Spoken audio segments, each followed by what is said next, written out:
mahalin yung gamitin dito para sa third cropping. Yan.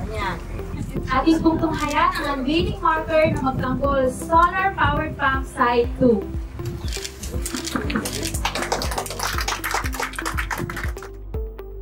So ngayon, because of this solar pump irrigation project, nakikita nyo naman ang ganda paano mo makikita third crop. Nag-advance early wet crop na sila.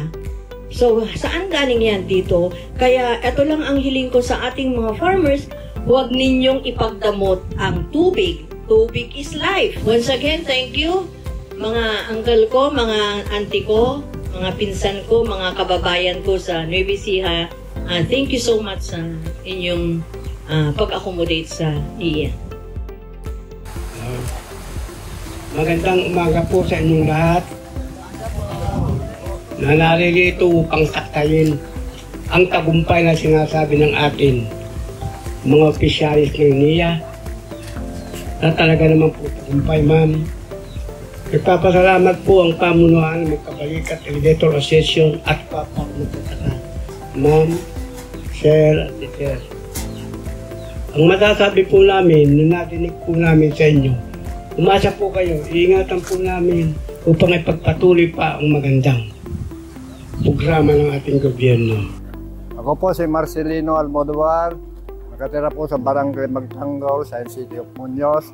Ako po ay nagpapasalamat sa ating Pangulong Bongbong Marcos Jr.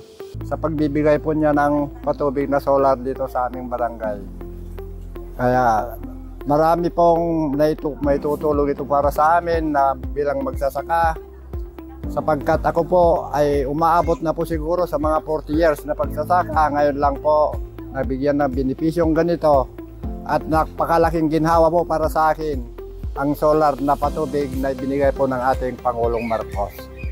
Ako po si Ginoong Joker Albay, nakatira dito sa Barangay Magtanggol sa City of Muñoz.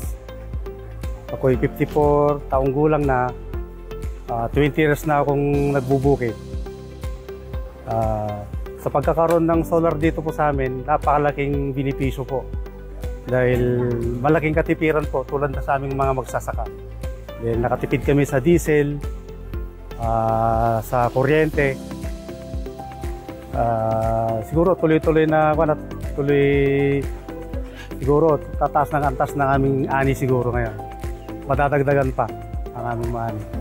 Kaya nagpapasalamat kami sa ating Pangulo ng Republika ng Pilipinas na si Ferdinand Bongbong Marcos, sa ating NIA Administrator, Engineer Eddie Guillen, sa NIA UPRIS Department Manager, na si Helen Albay Biado, at sa ating NIA UPRIS Division 5, sa pamumuno ni Engineer Roberto Q. Matias.